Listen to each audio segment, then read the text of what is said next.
Tanzanite earrings trembled between Maya Donovan's fingers as she fastened them to her ears, the deep blue stones catching the light in her bedroom mirror. Her grandmother's voice echoed in her mind. "Baby girl, sometimes a woman's greatest power is in her patience." 3 years of patience had led to this night. 3 years of silent work, strategic moves, and careful planning while living under the same roof as a man who had stopped seeing her long ago. Maya's reflection stared back at her midnight blue gown hugging her curves, her skin glowing with purpose rather than the anxiety that had once been her constant companion. Tonight, everything would change.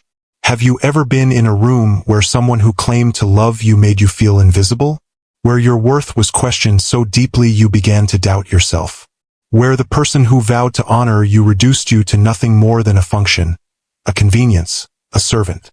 The weight of the Tanzanite at her ears reminded Maya of who she was, who she had always been beneath the carefully constructed facade of Lawrence Donovan's perfect corporate wife.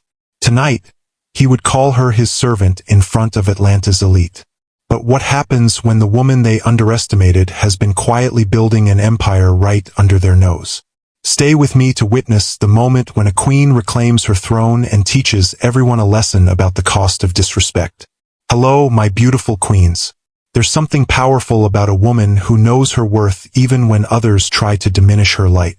We've all been there, in spaces where our voices were silenced, our contributions minimized, our presence treated as an afterthought. But remember what our grandmothers taught us. Dignity isn't what others give you. It's what they can't take away. When someone tries to reduce you to less than who you are, that's not your story ending. It's your phoenix moment beginning. Sometimes the most powerful move isn't walking away immediately. It's standing in your truth while you silently build the path to your destiny. Maya's journey reminds us that strategic silence isn't weakness. It's wisdom gathering its strength. So settle in, my sisters, as we witness a woman turn disrespect into the very foundation of her empire. Maya met Lawrence Donovan on a crisp autumn evening at a charity fundraiser for Atlanta's Children's Hospital. She was 25, fresh out of her MBA program at Howard University, working as a junior financial analyst and volunteering on the event committee. He was 30, already making waves as the ambitious son taking over his father's respected company. "You're the only person in this room who hasn't tried to pitch me something," Lawrence had said, his smile genuine as he handed her a glass of champagne. "Maybe because I'm more interested in what these children need than what Lawrence Donovan can give me," Maya had replied, not unkindly but with the straightforward honesty that had been her trademark since childhood.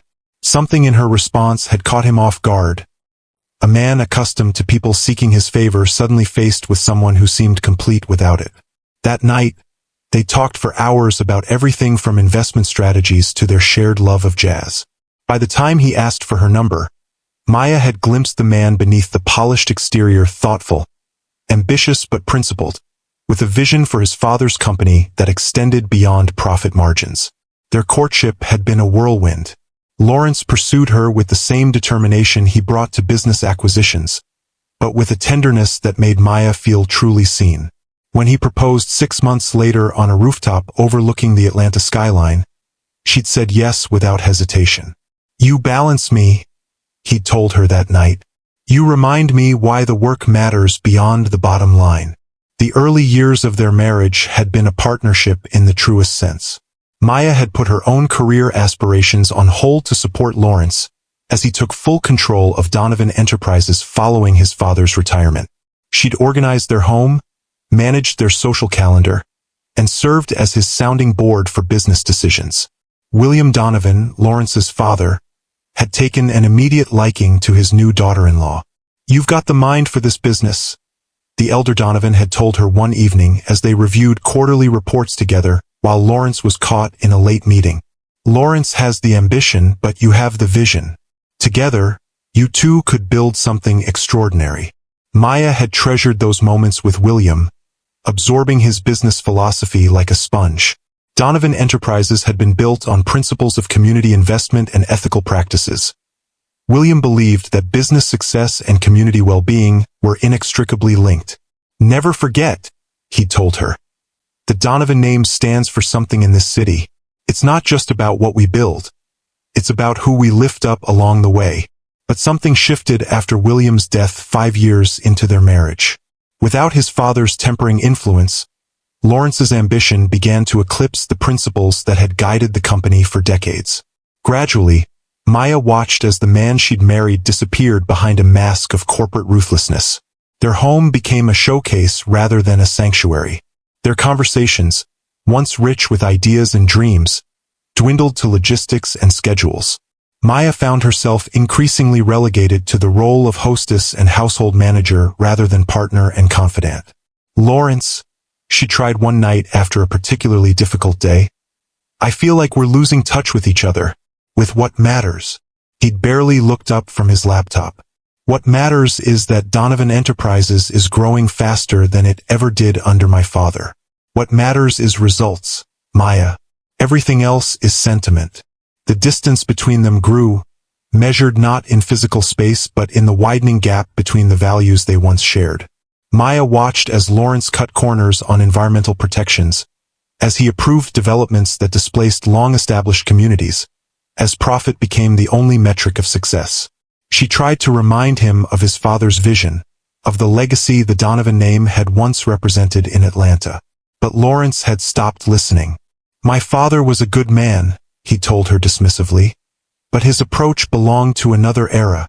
This is business, Maya, not a charity." The breaking point came 3 years ago, at the annual Donovan Enterprises Charity Gala. Maya had arrived late after spending the afternoon at the hospital with her sister Zora, who had suffered a miscarriage. Emotionally drained but determined to fulfill her obligations, she'd slipped into the ballroom of the St. Regis Hotel, just as Lawrence was addressing a group of potential investors. "Ah, here she is now," Lawrence had said, gesturing toward her with a smile that didn't reach his eyes. "This is Maya. She keeps my life running smoothly, my personal assistant of sorts." The room had tittered with polite laughter, but Maya had frozen in place, the words landing like physical blows. Not his wife of 5 years. Not his partner. His assistant. Later that night, in the privacy of their Buckhead mansion, she'd confronted him. "How could you introduce me that way? Like I'm staff rather than your wife." Lawrence had loosened his tie, irritation evident in every movement. "You're overreacting. It was a joke." "It wasn't funny, Lawrence. It was humiliating." He'd poured himself a scotch, his back to her. "Besides, what have you contributed to my success, except making sure my shirts are pressed and my social calendar is managed?" The question had hung in the air between them, revealing the truth of how he saw her not as the woman who had helped shape his vision, who had spent countless nights reviewing contracts and proposals with him, who had maintained relationships with clients and community leaders that benefited his company in ways he couldn't measure on a balance sheet. That night, lying awake beside a husband who had become a stranger, Maya had made a decision. She wouldn't leave, not yet. But she would reclaim herself, piece by piece, until the woman Lawrence had dismissed as just the help became a force he couldn't ignore. The next morning, she'd called her grandmother, the formidable Josephine Washington, who at 82 still served on the boards of 3 community organizations and managed her late husband's real estate investments with razor-sharp acumen. "Grandma Jo," Maya had said, her voice steady despite the tears she'd shed the night before, "I need your advice." 3 hours later, she'd sat across from her grandmother in the sunroom of the elder woman's historic West End home, the same home where Maya's mother had been raised, where Maya herself had spent summers learning about dignity and determination from a woman who had navigated the civil rights era with unshakable grace. "So he thinks you're just the help, does he?" Grandma Jo had said, her eyes sharp behind stylish glasses. "Then help yourself, child. Help yourself to everything he takes for granted." That afternoon had been the beginning. With her grandmother's guidance, Maya had enrolled in advanced finance courses, officially completing the MBA she'd put on hold to support Lawrence's career. She'd reconnected with former classmates and colleagues, building a network independent of her husband's influence. And she'd begun to study Donovan Enterprises with new eyes, not as the company her husband ran, but as a potential investment target with untapped potential and significant vulnerabilities. If you've ever had to rebuild yourself after someone tried to break you, hit that like button right now. Because what Maya did next wasn't just about revenge. It was about restoration. Restoring her sense of self. Restoring the legacy of a company that had lost its way. Restoring balance to a relationship that had tipped dangerously toward erasure. 1 year after that fateful gala, Maya had arranged a meeting with Garrett Phillips, Lawrence's biggest competitor and the CEO of Phillips Global Investments. They met at a small cafe in Midtown, far from the financial district where they might be recognized. "I was surprised to get your call," Garrett had said, studying her with undisguised curiosity. "Lawrence Donovan's wife wanting a private meeting? That's intriguing in itself." "I'm more than Lawrence Donovan's wife," Maya had replied, sliding a business proposal across the table. "And I think you'll find what I'm offering more intriguing than my marital status." Garrett had reviewed the document, his eyebrows rising incrementally with each page. "You want to start an investment firm while still married to Lawrence Donovan?" he'd asked incredulously. "That's either brilliant or insane." "It's justice," Maya had replied simply. "Donovan Enterprises was built on principles that Lawrence has abandoned. I intend to restore them. And you need my help because you understand what Lawrence doesn't, that sustainable business practices and community investment aren't just ethical choices. They're smart long-term strategies. Because you have connections I need to establish credibility quickly. And because," she'd added with a small smile, "you'd enjoy watching Lawrence lose contracts to a company he doesn't even know exists." Garrett had laughed then, a genuine sound of appreciation. "Maya Washington Donovan, I underestimated you. Lawrence clearly has too." "Most people do," she'd replied. "That's my advantage."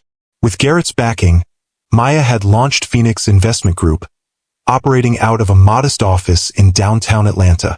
She'd used her maiden name, Washington, professionally, knowing that Lawrence rarely paid attention to business news outside his immediate competitors. She'd assembled a team of brilliant young financial analysts who had been overlooked by larger firms, primarily women of color with exceptional credentials but limited opportunities in Atlanta's old boy network. By day, she maintained her role as Lawrence's corporate wife, managing their home and social obligations with the same efficiency as always. By night, she built her company, leveraging her deep understanding of Atlanta's business landscape and the relationships she'd cultivated over years of charity work and community involvement. Within 18 months, Phoenix Investment Group had established itself as a boutique firm specializing in ethical investments and community development projects. Their client list grew steadily, including several wealthy families who had grown disillusioned with Donovan Enterprises' increasingly aggressive business practices. Then came the opportunity Maya had been waiting for. Lawrence, overconfident and cash-strapped after several risky ventures, had begun quietly selling small blocks of Donovan Enterprises stock to fund his ambitious Westside riverfront development, a project that would displace hundreds of families from historically black neighborhoods along the Chattahoochee River. Through a complex web of shell companies and strategic partnerships, Maya began acquiring those shares, careful to keep each purchase small enough to avoid triggering disclosure requirements. She worked closely with Maxwell Thornton, the chairman of the Donovan Enterprises board and William Donovan's oldest friend, who had watched with growing concern as Lawrence dismantled his father's legacy. "William would be heartbroken to see what's happening to the company," Maxwell had confided during one of their clandestine meetings. "This West Side project goes against everything he believed in. That's why it can't proceed as planned," Maya had replied. "But stopping it will require more than moral arguments. It will require control." Maxwell had studied her thoughtfully. "You know what you're risking? If Lawrence discovers what you're doing before you secure majority interest." Maya had touched the tanzanite earrings she always wore, her grandmother's gift on her wedding day. "Some risks are worth taking, Maxwell. Some legacies are worth saving." Now, 3 years after Lawrence had publicly dismissed her as just the help, Maya stood before her mirror, the culmination of her patient strategy just hours away. Tonight, at the annual charity gala, the board would announce the mysterious new majority shareholder of Donovan Enterprises. Tonight, Lawrence would learn exactly who had been quietly acquiring control of his company. "The car's here," Zora announced, peering through the curtains of Maya's private office in their Buckhead mansion. You ready to show Lawrence exactly who he's been dismissing all these years? Maya took one final look in the mirror. The woman who stared back wasn't the same one who had swallowed her pride and stayed in a marriage that had become more business arrangement than partnership. That woman had been uncertain, questioning her worth. This woman's secret CEO of Phoenix Investment Group, one of Atlanta's fastest-growing black-owned financial firms, knew exactly what she was worth. I'm ready, Maya said, picking up her clutch. Time to collect on an old debt. The Donovan Enterprises annual charity gala was in full swing when Maya arrived separately from Lawrence, an arrangement that had become their norm. He preferred to arrive early to network. She preferred to make an entrance on her own terms.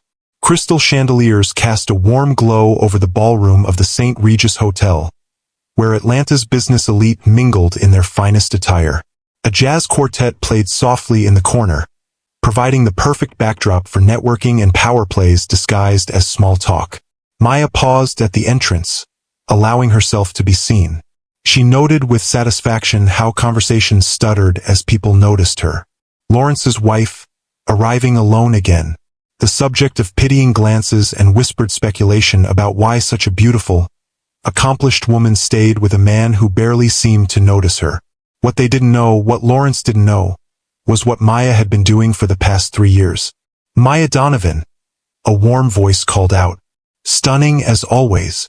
Maya turned to find Vivian Blackwell approaching, resplendent in emerald green.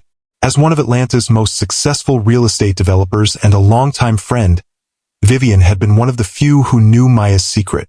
Vivian, Maya replied, accepting her embrace. Is everything in place? Vivian's eyes sparkled with mischief. Lawrence is by the bar with his board members. He hasn't noticed you yet. Good. I want to time this perfectly. Maya scanned the room, noting familiar faces. Is Garrett here? By the seafood station, holding court as usual. Vivian nodded toward the tall, distinguished man surrounded by attentive listeners. Garrett Phillips, Lawrence's biggest competitor and Maya's silent business partner. Maya made her way through the crowd, accepting greetings with practiced grace while keeping Lawrence in her peripheral vision. She could feel the weight of the moment pressing against her chest, 3 years of work culminating in the next few hours. For a brief second, doubt flickered. Was she doing the right thing? Then she remembered her grandmother's words from their last conversation before tonight. Baby girl, Grandma Jo had said, her voice strong despite her 85 years. A woman's revenge should never be about destruction. Make it about reconstruction. Build something better from the ashes of what hurt you. That's exactly what Maya intended to do. There she is. Lawrence's voice carried across the room as he finally spotted her. Finally decided to join us, dear? Maya turned slowly to find her husband approaching, tumbler of whiskey in hand. At 40, he was still handsome in that polished corporate way. His dark hair perfectly styled, his tuxedo impeccably tailored, but his eyes held a hardness that she now recognized had always been there, just concealed beneath charm when it suited him. Lawrence, she acknowledged coolly. You're looking predictable. His smile tightened.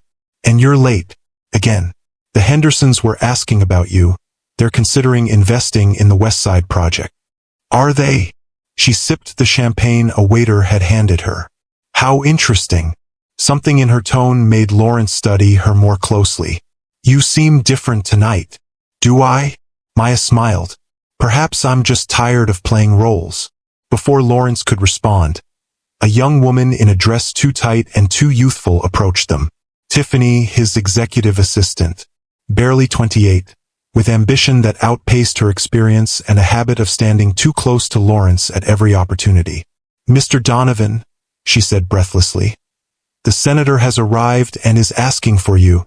Lawrence's hand settled possessively on the small of Tiffany's back, a gesture not lost on Maya or the onlookers pretending not to notice. Thank you, Tiffany. I'll be right there. He turned back to Maya. Duty calls. Try to mingle, dear. That's what these events are for. Of course, Maya replied. I know exactly what tonight is for.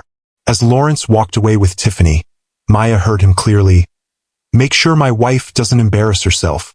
You know how she gets at these functions, completely out of her depth. Vivian, who had witnessed the exchange, squeezed Maya's arm. Are you okay? Maya's smile was genuine now. Never better. The stage is set perfectly. She made her way to Garrett Phillips, who greeted her with a knowing smile. The phoenix rises tonight, he said quietly, raising his glass in a subtle toast. Not rising, Maya corrected. Revealing. There's a difference. For the next hour, Maya circulated through the ballroom with deliberate purpose. She spoke with board members who had no idea of her connection to Phoenix Investment Group. She chatted with community leaders who had opposed the West Side Project. She even had a brief, pointed conversation with the mayor about the importance of preserving Atlanta's historic neighborhoods.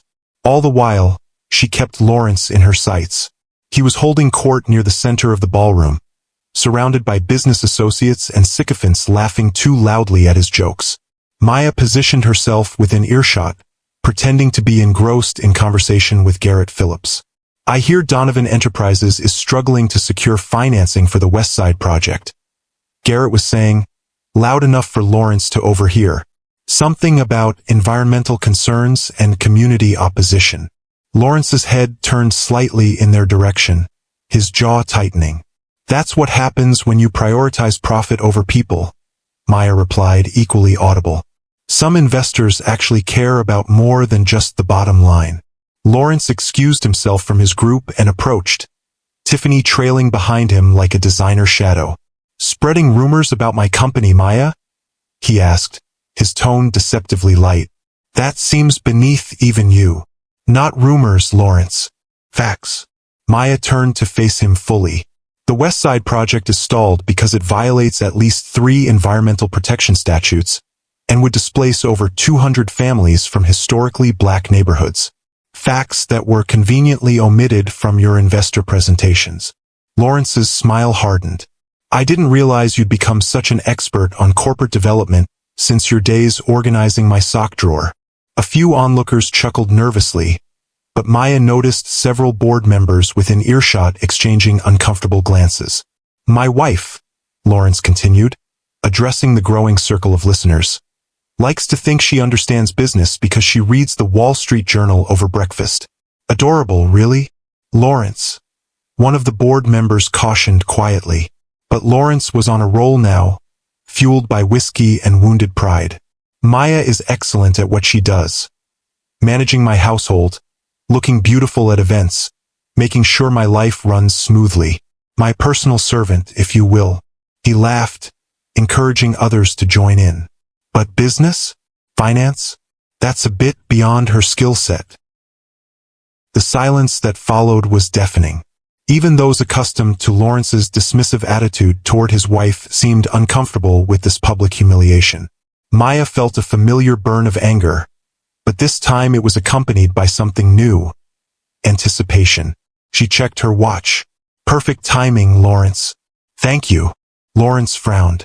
What are you talking about? You'll see in about 3 minutes. Maya smiled serenely.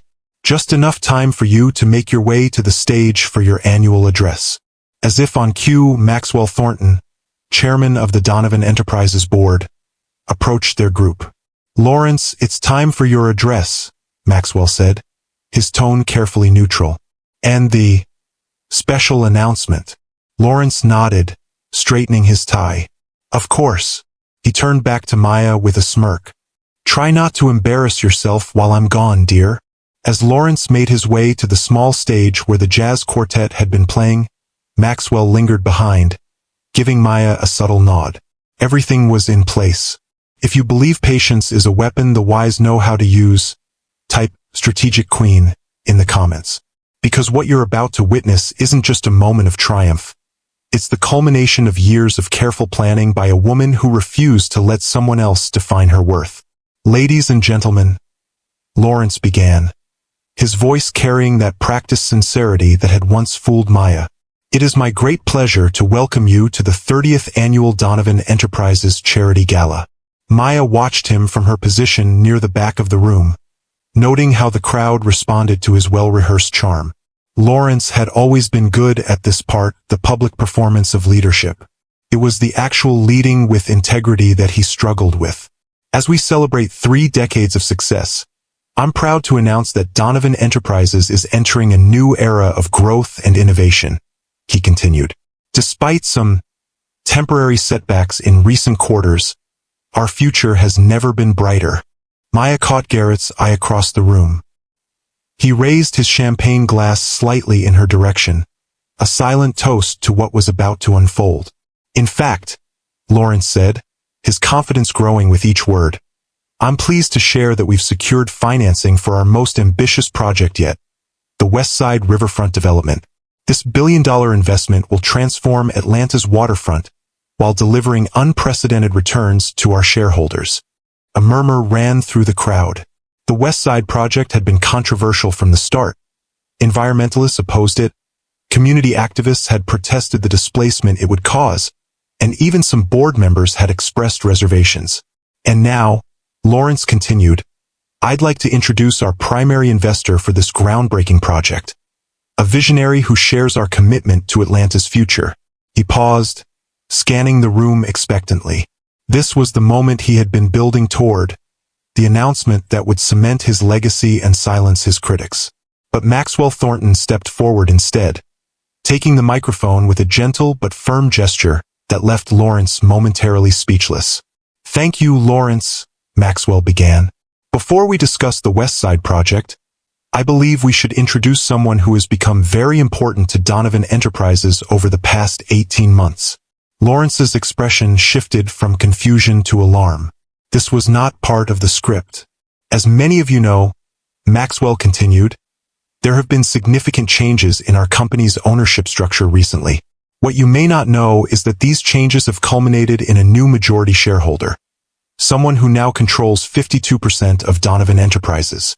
The room had gone completely silent, all eyes on Maxwell, except for Lawrence's, which were darting between board members, searching for some explanation. This investor has expressed concerns about the West Side project, Maxwell said, particularly regarding its environmental impact and community displacement issues. As majority shareholder, they have requested we pause the project pending further review. Lawrence stepped forward, his face flushing. Maxwell, what is this? I wasn't informed. Please, Lawrence, Maxwell said calmly. Allow me to finish. The public rebuke sent another ripple through the crowd. Lawrence Donovan was not a man accustomed to being silenced, especially not in front of his peers. The board has met with this investor and unanimously approved a new direction for Donovan Enterprises, one that returns us to the founding principles established by William Donovan 30 years ago. Principles of ethical business practices, community investment, and environmental responsibility. Lawrence's confusion was giving way to anger now. Who? He demanded, forgetting the microphone was still on. Who is this investor? Maxwell smiled for the first time that evening. I believe she can speak for herself. He turned toward the back of the room. Maya, would you join us, please? The crowd parted as Maya made her way to the stage, her midnight blue gown catching the light, the tanzanite at her throat gleaming. The murmurs grew louder as recognition dawned.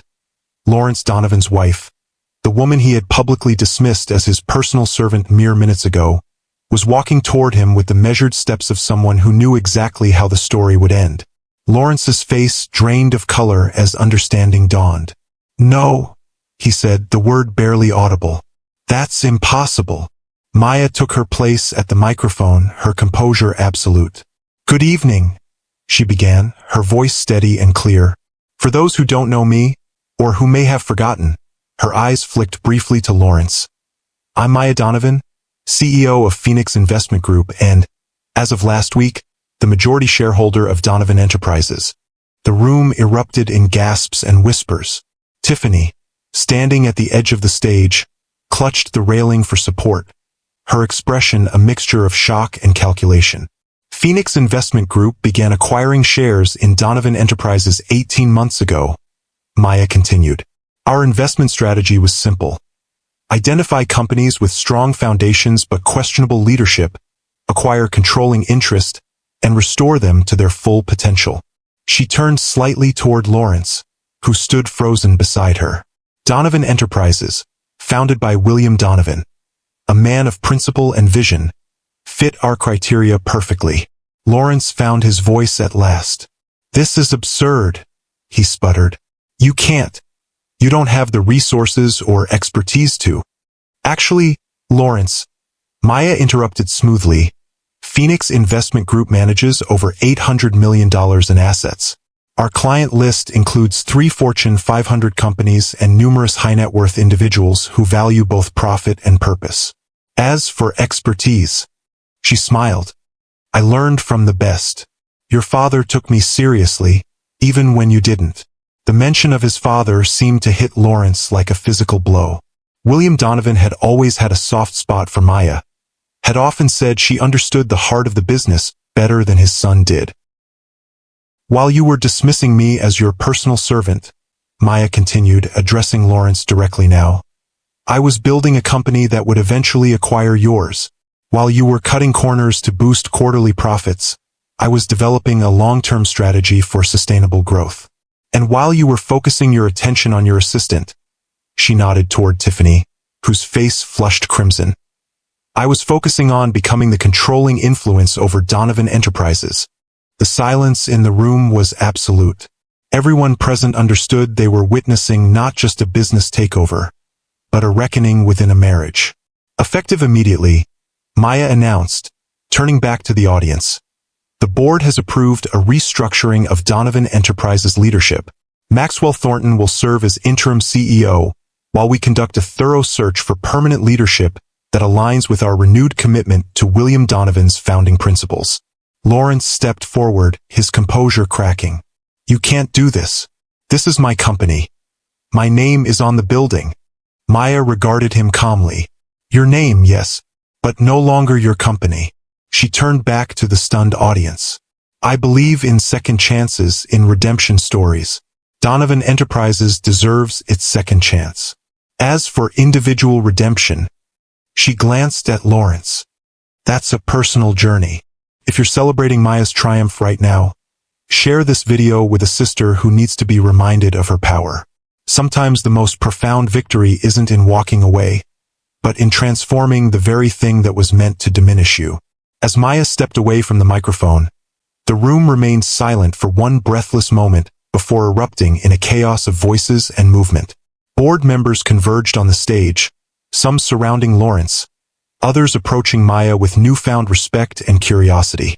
Through the crowd, Maya caught sight of Tiffany slipping away toward the exit, already distancing herself from Lawrence's downfall. Survival instincts, Maya thought. At least the girl was smart. Vivian appeared at Maya's side, champagne in hand.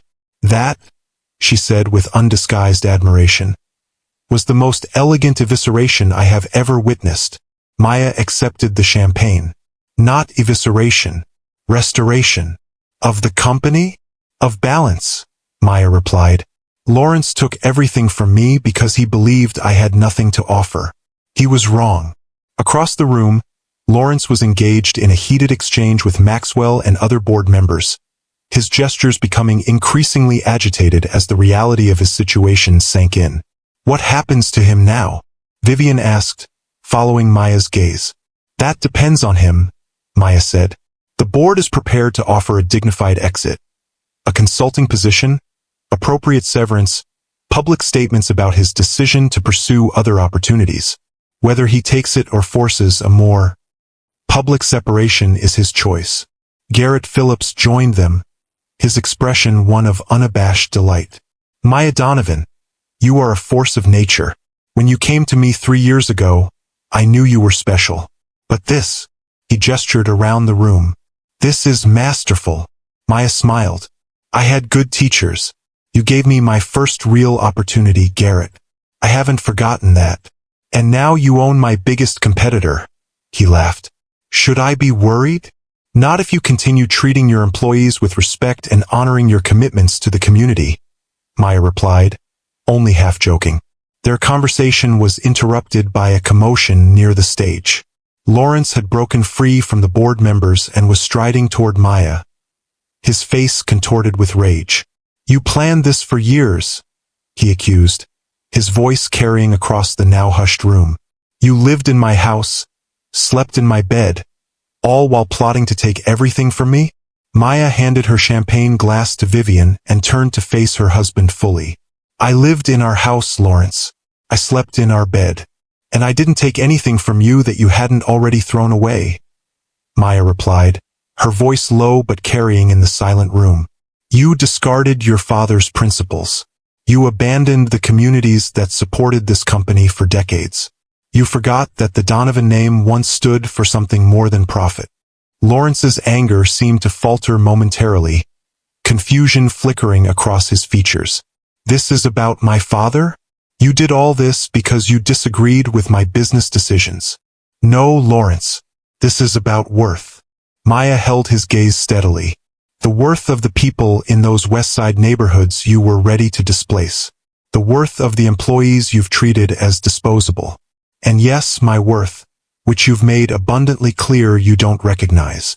The crowd around them had grown, drawn by the confrontation but maintaining a respectful distance. Maya was aware of phones discreetly recording, of whispered commentary, of the story already taking shape in Atlanta's social circles. But she kept her focus on Lawrence, on finishing what she had started. "3 years ago you called me just the help in this very room," she continued. "Tonight, you called me your personal servant. You reduced 8 years of marriage, of partnership, of shared dreams to a function. A convenience." Lawrence's jaw tightened. "It was a joke, Maya. You've destroyed everything over a joke." "No, Lawrence. I've rebuilt something that was already crumbling. The joke was thinking you could dismiss me without consequences." A flash of something, recognition, perhaps even regret, crossed Lawrence's face. For a moment, Maya glimpsed the man she had married, the one who had once valued her insights, who had looked at her with genuine admiration rather than casual dismissal. "What do you want?" he asked finally, his voice lower now. "Is this about money? Power? Humiliating me publicly the way you felt I humiliated you?" Maya shook her head slowly. "This isn't about humiliation, Lawrence. It's about correction. The company was heading in the wrong direction under your leadership.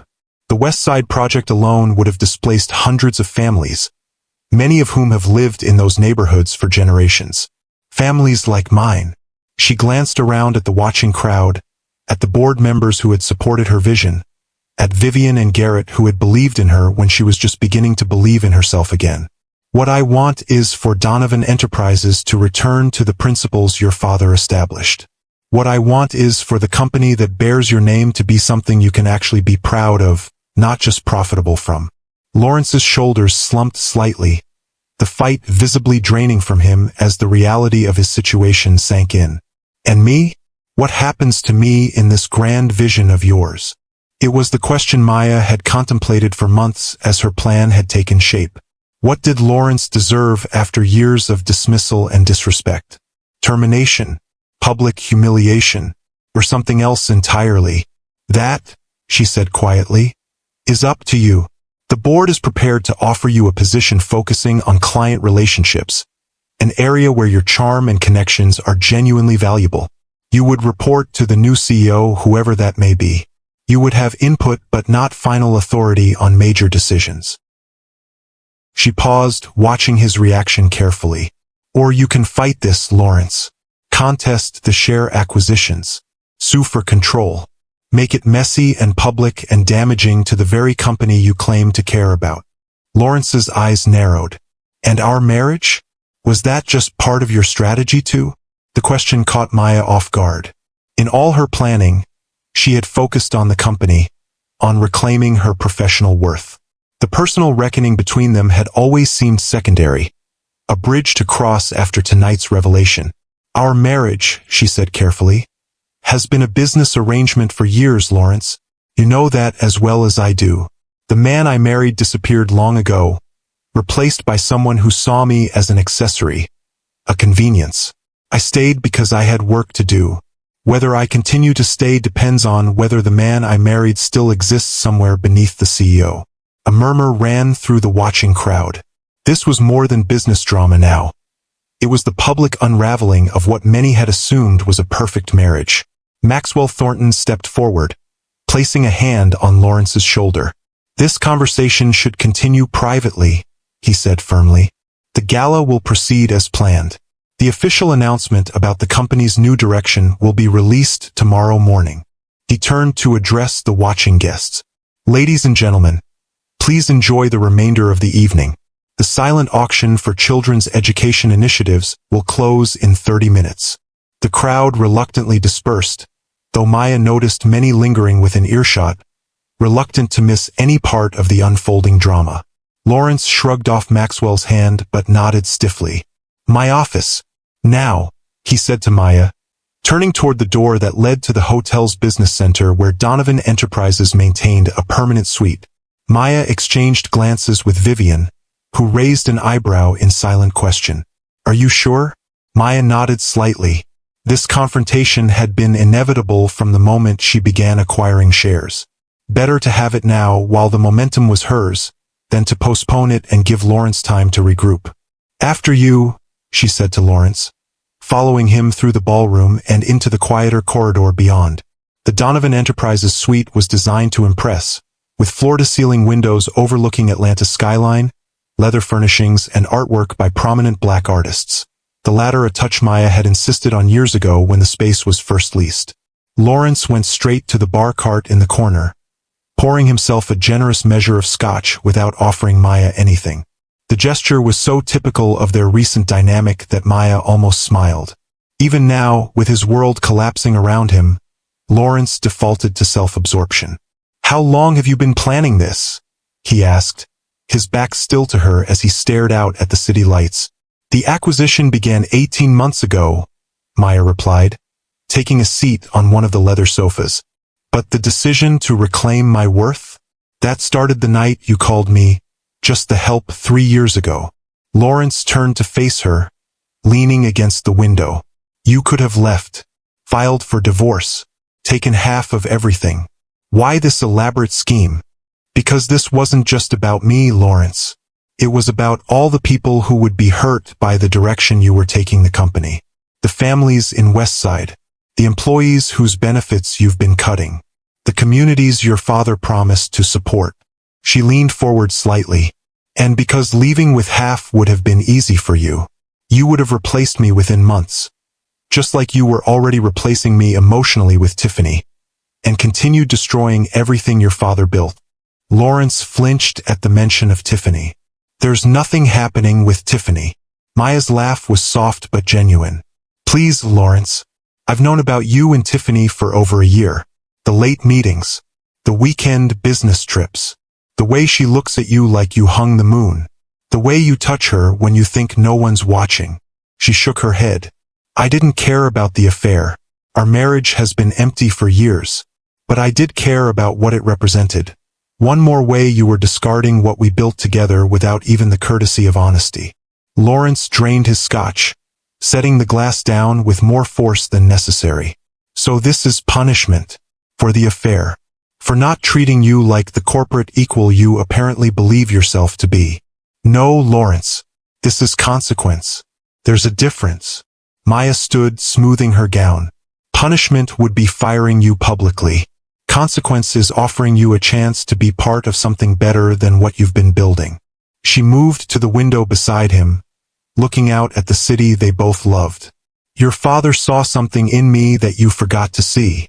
He valued my perspective, my understanding of community impact, my vision for what Donovan Enterprises could mean to Atlanta beyond profit margins." "Dad was always soft," Lawrence muttered, but there was less conviction in his voice now. "Your father was principled," Maya corrected. "He understood that true legacy isn't measured in quarterly reports. It's measured in lives improved, communities strengthened, trust maintained." She turned to face him directly. "The question now is whether his son can remember that lesson before it's too late." Lawrence was silent for a long moment, studying her with new eyes. The anger had faded, replaced by something more complex.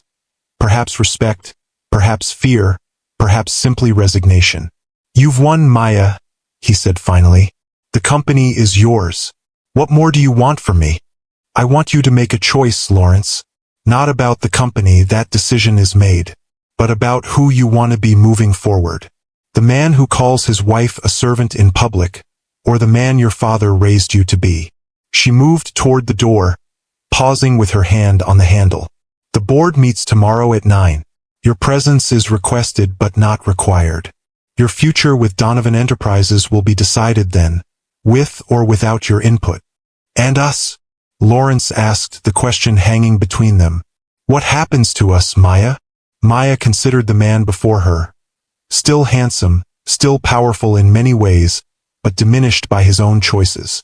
She thought about the early years of their marriage, the genuine partnership they had once shared, the dreams they had built together before ambition had corrupted them. That depends, she said softly, on whether there's anything left to save. With that, she left him alone with his scotch and his thoughts, returning to the gala where Atlanta's elite were still buzzing with what they had witnessed. As she re-entered the ballroom, Maya felt a strange lightness. 3 years of secret work, of careful planning, of strategic patience had culminated in this night.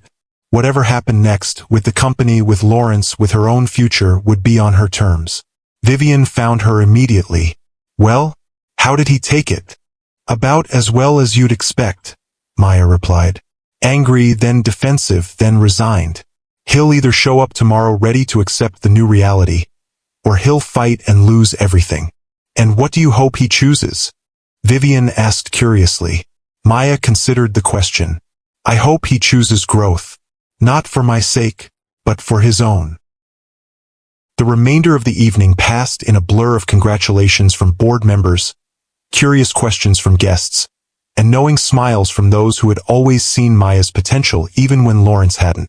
Through it all, Maya maintained her composure, neither gloating over her victory nor apologizing for her methods. When the gala finally wound down near midnight, Maya found herself on the terrace outside the ballroom, taking a moment of quiet before heading home. The April air was cool but not cold, carrying the scent of blooming dogwoods from the hotel gardens below. I always knew you were special, a familiar voice said behind her. From the first day Lawrence brought you home for dinner. Maya turned to find William Donovan's widow, Eleanor, approaching with the aid of a sleek ebony cane. At 78, Eleanor Donovan remained a formidable presence in Atlanta society, though she had stepped back from public life following her husband's death.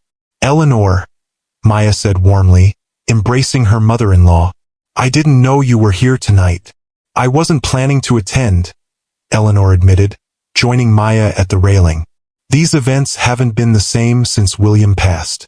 But Maxwell called me this afternoon, said I might want to witness history being made. Her eyes twinkled.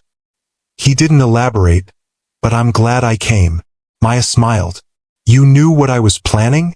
Not the details, Eleanor said, waving a hand dismissively. But I knew something was brewing. You've had that look in your eye for months now, the same look William used to get when he was about to outmaneuver a competitor. She patted Maya's hand. William would be proud of you, you know, not just for taking control of the company, but for why you did it, for remembering what the Donovan name is supposed to stand for. I hope so, Maya said softly. Everything I've done has been with his vision in mind. Eleanor's expression grew more serious.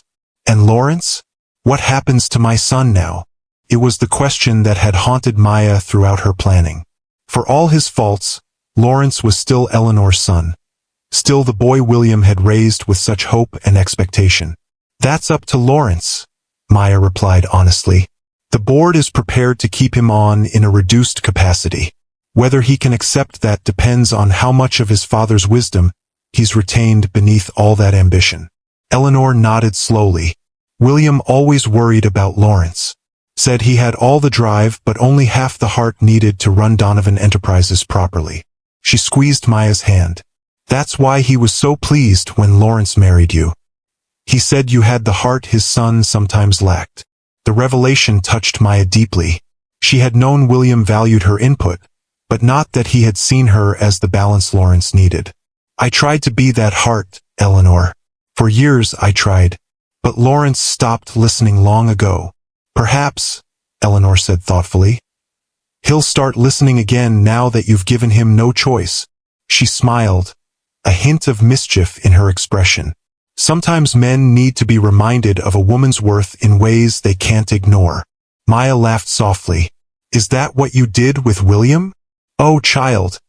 Eleanor's eyes danced with old memories. Where do you think William learned to respect a strong woman? It certainly wasn't from his father. They stood in companionable silence for a moment, looking out over the Atlanta skyline. A city that had been shaped in many ways by Donovan Enterprises under William's ethical leadership. A legacy Maya was determined to restore. Whatever happens with Lawrence, Eleanor said finally, know that you'll always be family to me. You're a Donovan in all the ways that matter. The words washed over Maya like a benediction, healing something deep within her that had been wounded by Lawrence's dismissal. Family, worth, legacy, the very things she had been fighting to reclaim. Thank you, Eleanor, she said softly. That means more than you know. As Eleanor made her way back inside, Maya remained on the terrace a moment longer, breathing in the night air and the possibility of tomorrow. The company was secured. The vision was clear. The only question that remained was whether Lawrence would be part of that future or left behind by it. Her phone buzzed with a text from Zora. Mission accomplished? Need me to come get you? Maya smiled, typing back. Mission accomplished. Taking the car service home. Tomorrow's another battle. Zora's response came quickly. Grandma Jo is waiting up to hear everything. Says she knew her tanzanite earrings would bring you power tonight. Maya touched the stones at her ears, feeling their cool weight against her skin. Her grandmother's gift, her grandmother's wisdom, her grandmother's strength flowing through her veins tonight. Tell her she was right, Maya texted back. As always, when Maya finally arrived home, to the Buckhead mansion that had felt like a beautiful prison for so long, she found it empty. Lawrence hadn't returned. She hadn't expected him to. Tonight had shattered too many illusions for them to simply fall back into their usual routine of polite distance and separate bedrooms. She made her way to her private study, the one space in the house that was truly hers, and kicked off her heels with a sigh of relief. The night had been a triumph, but exhaustion was setting in now that the adrenaline was fading. On her desk sat a framed photo of her grandmother, Josephine Washington at 70, standing proudly in front of the community center she had helped establish in the West End neighborhood. The same neighborhood that Lawrence's West Side project would have partially demolished. We did it, Grandma Jo, Maya whispered to the photograph. We protected what matters. She changed out of her gown into comfortable loungewear, made herself a cup of chamomile tea, and settled onto the window seat that overlooked the manicured gardens below. Tomorrow would bring board meetings, press statements, and the beginning of Donovan Enterprises' new chapter. Tonight, she would simply breathe in the satisfaction of a long game well played. Her phone rang just as she was considering bed. Garrett Phillips. Maya Washington Donovan, he said when she answered. You are the talk of Atlanta tonight. I've had 6 different people call me asking if I knew about your takeover plan. Maya smiled. And what did you tell them? That I'm smart enough to recognize brilliance when I see it, and wise enough to keep that brilliance's confidence. He chuckled. Seriously though, you've pulled off something remarkable. Not just the acquisition, but the way you handled it publicly. No vindictiveness, no gloating, just calm, clear vision. I had a good example in William Donovan, Maya replied. He always said business should be about building, not destroying. Speaking of building, Garrett said, his tone shifting to something more serious. I have a proposition for you. With Donovan Enterprises returning to its ethical roots under your leadership, there's an opportunity for partnership rather than competition between our firms. The East Side Revitalization Project is too big for either of us alone, but together. The East Side Revitalization Project? Maya sat up straighter, her exhaustion momentarily forgotten. The project had been a dream of William Donovan's for years, a comprehensive plan to rejuvenate Atlanta's historically black East Side neighborhoods without displacing current residents. Lawrence had shelved it after his father's death, deeming it insufficiently profitable. Yes, Garrett confirmed. I've been quietly assembling land parcels and community support, but it needs the Donovan name behind it, the legacy and trust William built with those communities. With Phoenix Investment Group's financial approach and Donovan Enterprises' community connections, we could create something revolutionary. Affordable housing, Black-owned businesses, community spaces, all with sustainable design and local input. Maya's mind raced with possibilities. This was exactly the kind of project she had envisioned when she began her takeover. Not just stopping Lawrence's harmful developments, but creating something genuinely beneficial in their place. "Send me the preliminary plans," she said. "I'll review them before tomorrow's board meeting. This could be the perfect first initiative for the new Donovan Enterprises." "Will do," Garrett replied. "And Maya, congratulations again. What you did tonight wasn't just a business coup. It was a restoration of justice." After they hung up, Maya found herself too energized to sleep. The East Side Revitalization Project represented everything she had been fighting for: ethical development, community preservation, economic opportunity for those who had been systematically excluded. It was William Donovan's vision brought to life, the true legacy of the company name. She was still awake, reviewing old files on the project from William's archives, when she heard the front door open shortly after 2 a.m. Lawrence's footsteps in the foyer, heavier than usual. A pause, then the sound of him climbing the stairs, not to their separate bedrooms on the east wing, but toward her study in the west. A soft knock came at her door. "Maya." She closed her laptop, steeling herself for whatever came next. Rage, bargaining, perhaps even contrition. "Come in, Lawrence." He entered slowly, his tuxedo rumpled, bow tie undone around his neck. He'd clearly been drinking more after she left him, but his eyes were surprisingly clear. He didn't speak immediately, just stood taking in the sight of her. Comfortable in her space, surrounded by work, completely self-possessed in a way he had perhaps never truly seen before. "You've been planning this for 3 years, he said finally. It wasn't a question. "Yes. You could have left at any time, divorced me, taken half of everything legally." "Yes." Lawrence moved further into the room, not approaching her directly but settling into the armchair across from her window seat. "But you stayed. Lived with a man who disrespected you." "Who?"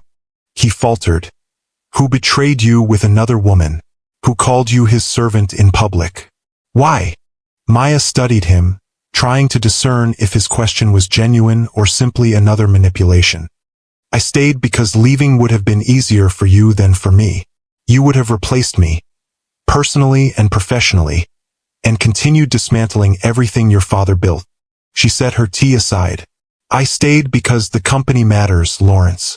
Not just as a business, but as a force in this community. Your father understood that. Somewhere along the way, you forgot." Lawrence was quiet for a long moment, looking down at his hands. "I spoke to my mother tonight, after you left." This surprised Maya.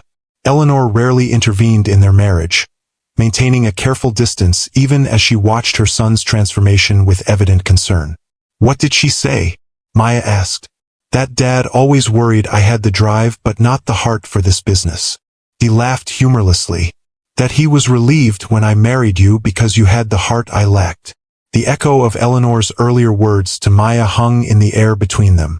She also said, Lawrence continued, his voice lower now, "that I've spent years trying to prove I could be more successful than my father, while completely missing what actually made him successful in the first place." He looked up, meeting Maya's eyes directly. She said his success came from understanding that business is about people, not just profit. That the Donovan name meant something in the city because he never forgot who he was building for. Maya nodded slowly. "Your father was a visionary, Lawrence.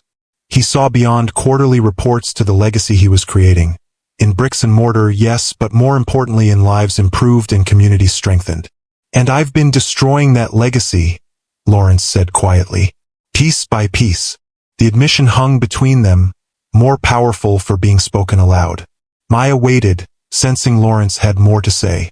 "I found the West Side Project files in my office tonight," he continued.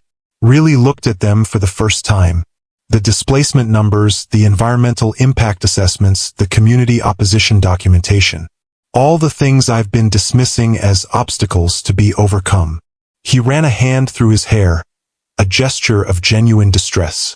217 families, Maya. Families who've lived in those neighborhoods for generations.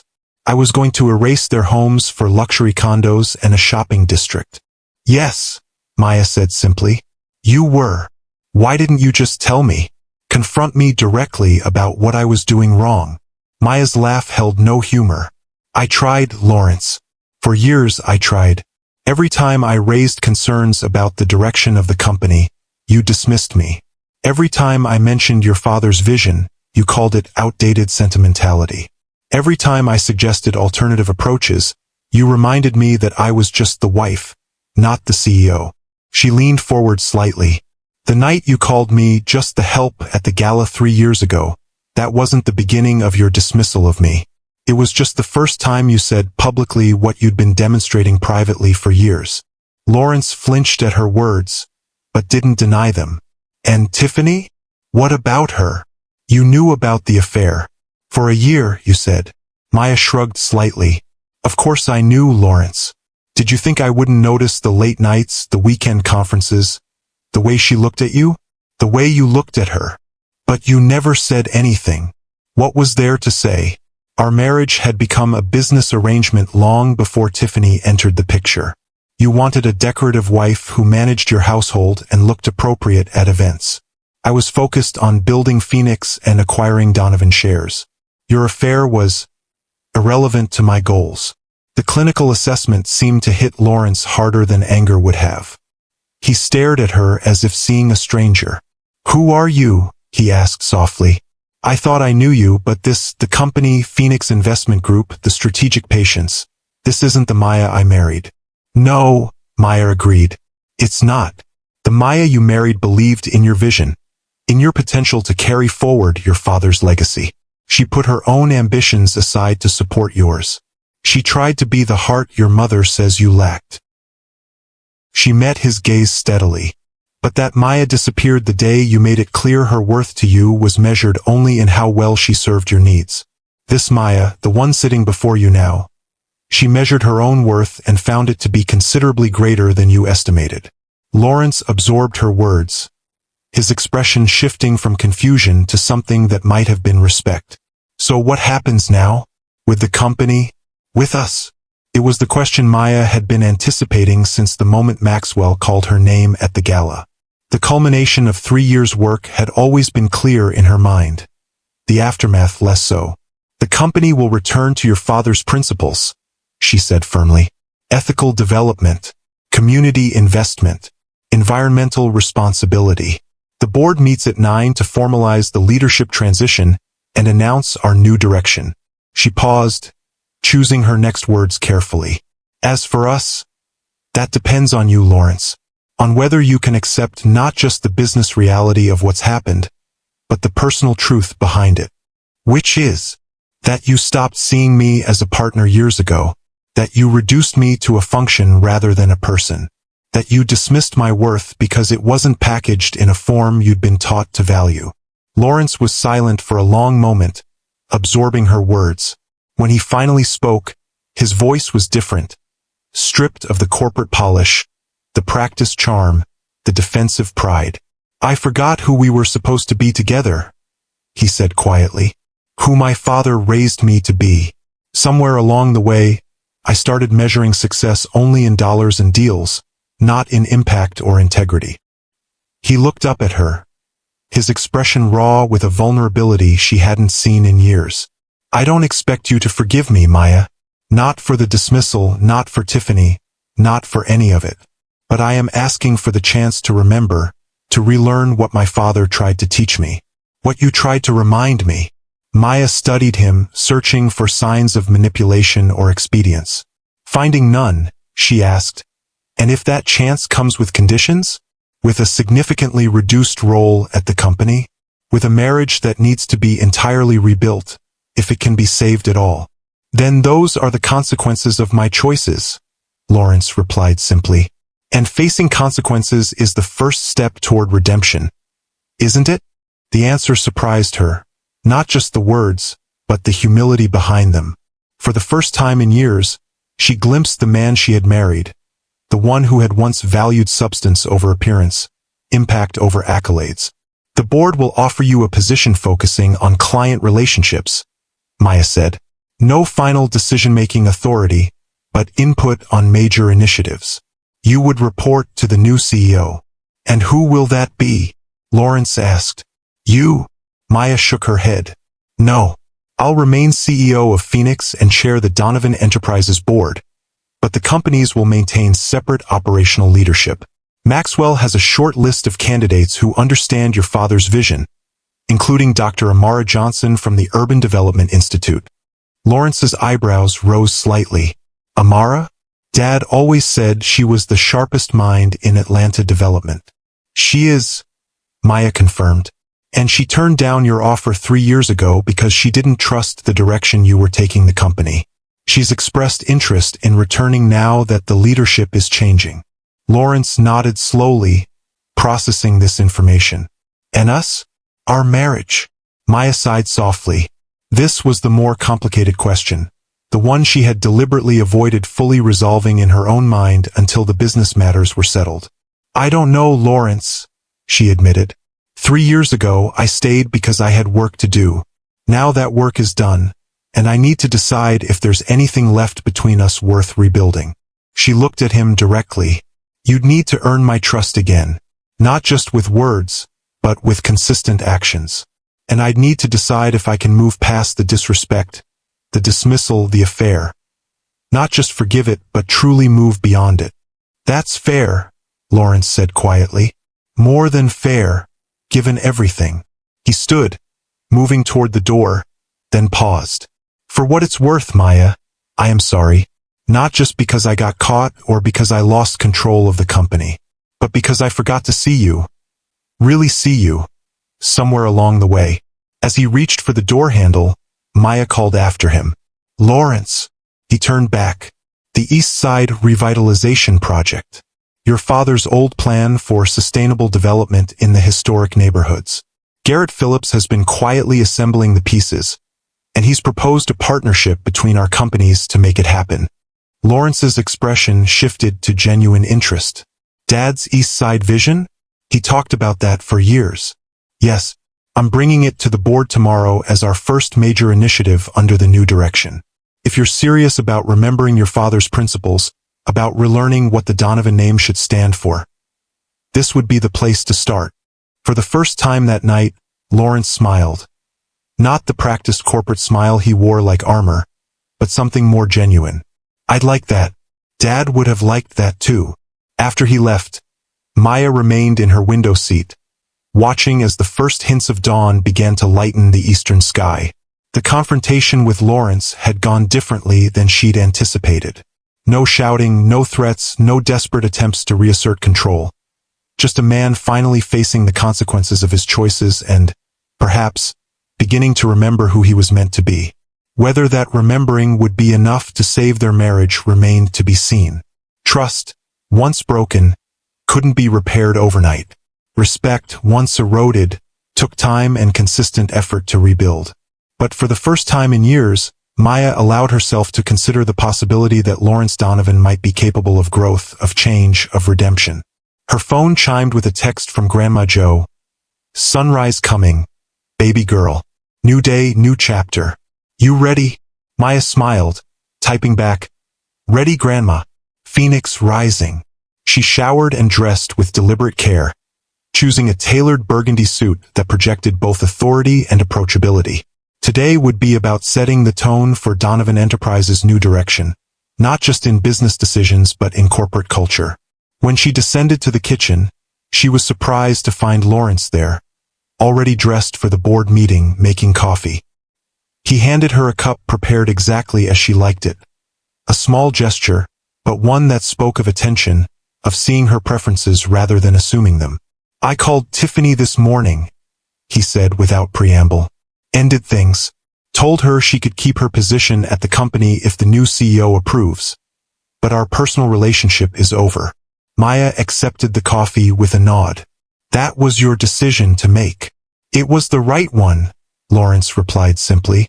Regardless of what happens with us, continuing with Tiffany would have been cowardly, taking the easy path instead of facing what I've done. They drove to the Donovan Enterprises headquarters separately. Maya's choice, a small but significant indication that while she was willing to consider reconciliation, she wasn't rushing back into their old patterns.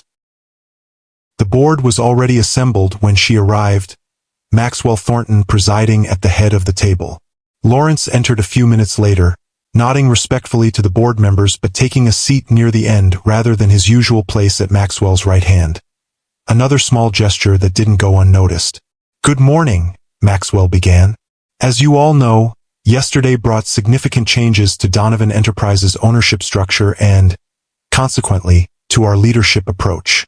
Maya Donovan, through Phoenix Investment Group, now controls 52% of company shares and has been elected chairperson of this board, effective immediately." He turned to Maya. "Ms. Donovan, would you like to address the board regarding your vision for the company's future?" Maya stood, feeling the weight of the moment, not just for herself, but for the legacy William Donovan had entrusted to his son, and now indirectly to her. "Thank you, Maxwell. Ladies and gentlemen of the board, Donovan Enterprises stands at a crossroads today. For 30 years under William Donovan's leadership, this company was known not just for its financial success, but for its ethical practices, community investment, and commitment to sustainable development. She glanced briefly at Lawrence before continuing. "In recent years, we've drifted from those founding principles. Profit has become our primary, sometimes our only metric of success. Today, we begin the journey back to William Donovan's vision of a company that measures its worth not just in dollars, but in lives improved and communities strengthened." For the next 20 minutes, Maya outlined her plan for Donovan Enterprises' future: the immediate pause of the West Side project, the partnership with Phillips Global on the East Side revitalization, the search for a new CEO who embodied Williams' values, and the restructuring of the executive team to prioritize community impact alongside financial performance. When she finished, the boardroom was silent for a moment before Maxwell spoke. "Thank you, Maya. Before we open for questions, Lawrence Donovan has asked to address the board." Maya returned to her seat, curious about what Lawrence would say. Would he contest her vision, challenge her authority, make a last desperate attempt to retain control? Lawrence stood, straightening his tie in a gesture Maya recognized as nervousness rather than arrogance. "Thank you, Maxwell. Members of the board, I won't take much of your time. I simply want to say that I support Maya's vision for the company's future. More accurately, I support my father's vision, which Maya has committed to restoring." He paused, looking around the table at the board members who had served alongside his father for decades. "I've spent years trying to prove I could be more successful than my father, while completely missing what actually made him successful in the first place. His understanding that business is about people, not just profit." The admission clearly surprised many around the table. Lawrence Donovan was not known for humility or self-reflection. "I accept the board's decision regarding my reduced role," he continued, "and I commit to supporting the new leadership in returning Donovan Enterprises to the principles on which it was founded. My father's legacy, our family name, deserves nothing less." As Lawrence returned to his seat, Maya caught his eye across the table. The man who had called her his personal servant just 12 hours ago was offering public support for her vision, acknowledging his own failures, committing to a path of redemption. It wasn't enough to erase years of dismissal and disrespect, but it was a beginning. The remainder of the board meeting proceeded with surprising unity. The West Side project was officially paused pending complete environmental and community impact reviews. The partnership with Phillips Global on the East Side revitalization was approved in principle, with Maya and Lawrence jointly assigned to develop a detailed proposal. Dr. Amara Johnson was unanimously approved as the leading candidate for CEO, with formal interviews to begin the following week. And Lawrence's new role was defined: Senior Advisor for Client Relations, reporting to the CEO but with a seat on the Strategic Planning Committee. A position that honored his experience and connections while acknowledging that the company's vision would now come from others. As the meeting concluded, board members approached Maya one by one, offering congratulations and support. Many had known her since she first married Lawrence, had watched her growth from corporate wife to business force in her own right. Their respect was evident not just in their words but in their demeanor. They were addressing an equal, a leader, a visionary. Maxwell was the last to speak with her. "William would be proud," he said simply. "Not just of what you've accomplished, but of how you've done it. No vindictiveness, no public humiliation, just clear vision and principled action." "Thank you, Maxwell," Maya replied. "That means more than you know." As she gathered her materials to leave, she noticed Lawrence waiting by the door. "May I walk you out?" he asked, his tone respectful rather than presumptive. They rode the elevator in silence, exiting into the lobby where the morning sunlight streamed through the glass facade, illuminating the bronze plaque that bore William Donovan's image and his company motto. "Building communities, not just buildings." Lawrence paused before the plaque, studying his father's face. "I forgot," he said quietly. "Or maybe I never really understood in the first place." "It's not too late to understand now," Maya replied. "Your father's vision is still viable, perhaps more necessary than ever in a city changing as rapidly as Atlanta." Lawrence nodded slowly. "The East Side Project, I'd like to be genuinely involved, not just nominally. I want to understand what Dad saw that I missed." "Then be at my office tomorrow at 9, Maya said. "Garrett is bringing the preliminary plans and community feedback. It's a good place to start remembering." They reached the building's entrance, the busy street beyond filled with the energy of downtown Atlanta on a weekday morning. Lawrence turned to her, his expression more open than she had seen in years. "And us, Maya? Is there a place to start remembering there too?" Maya considered the man before her, the husband who had dismissed her, the businessman who had lost his ethical compass, but also the son trying to reclaim his father's legacy, the man showing the first genuine humility she had witnessed from him in years. "I don't know yet," she answered honestly. "Trust takes longer to rebuild than a company structure. Respect has to be re-earned day by day." She met his gaze directly. "I'm not moving back into our bedroom, Lawrence. Not yet. Maybe not ever. That will depend on whether the man I'm seeing glimpses of today, the one who remembers his father's values, who acknowledges his mistakes, who sees me as a person of worth, is the real Lawrence Donovan or just a temporary reaction to losing control." "That's fair," he said quietly. "More than fair. But," Maya continued, "I am willing to consider the possibility that we might find our way back to something authentic. Not what we had before that's gone, but perhaps something new, built on genuine partnership rather than traditional roles." Lawrence nodded, accepting her terms without argument. "Thank you for the chance I'm not sure I deserve." Everyone deserves the opportunity to grow, Lawrence. Even men who call their wives servants at luxury parties. The corner of her mouth lifted slightly, taking some of the sting from her words. As they parted ways on the sidewalk, Maya heading to her Phoenix Investment Group offices, Lawrence back to Donovan Enterprises to begin his new role, Maya felt a sense of completion that went beyond business success. 3 years ago, she had set out to reclaim her worth in a world that had dismissed her. Today, she stood as the architect of her own destiny, the guardian of William Donovan's legacy, and perhaps, in time, the partner in a marriage rebuilt on mutual respect rather than traditional expectations. Her phone buzzed with a text from Zora. "Grandma Joe wants to know if you're coming to Sunday dinner this weekend. Says she needs to hear every detail of your triumph in person." Maya smiled, typing back, "Wouldn't miss it. Tell her to make extra sweet potato pie. I might be bringing a guest, someone who needs to remember what family values really look like." As she walked the few blocks to the Phoenix offices, Maya felt the warmth of the April sun on her face, the weight of her grandmother's tanzanite earrings at her ears, and the quiet confidence of a woman who had reclaimed not just a company, but her own narrative. The husband who had called her his servant at the luxury party now answered to her as the biggest investor in his company. But Maya's true victory wasn't in the reversal of power. It was in the restoration of balance. Balance in business ethics. Balance in community impact. and perhaps, in time, balance in a marriage that had lost its way.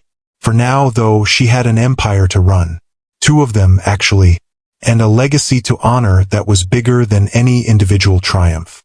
Maya Donovan, CEO, chairwoman, phoenix risen from the ashes of dismissal, straightened her shoulders and walked forward into the future she had built for herself, one strategic move at a time. Subscribe to Timeless Love Tales with Mr. Harrison for more stories of queens reclaiming their power and rewriting their stories. Because sometimes the most profound victory isn't in walking away, but in transforming the very thing that was meant to diminish you into the foundation of your greatest strength.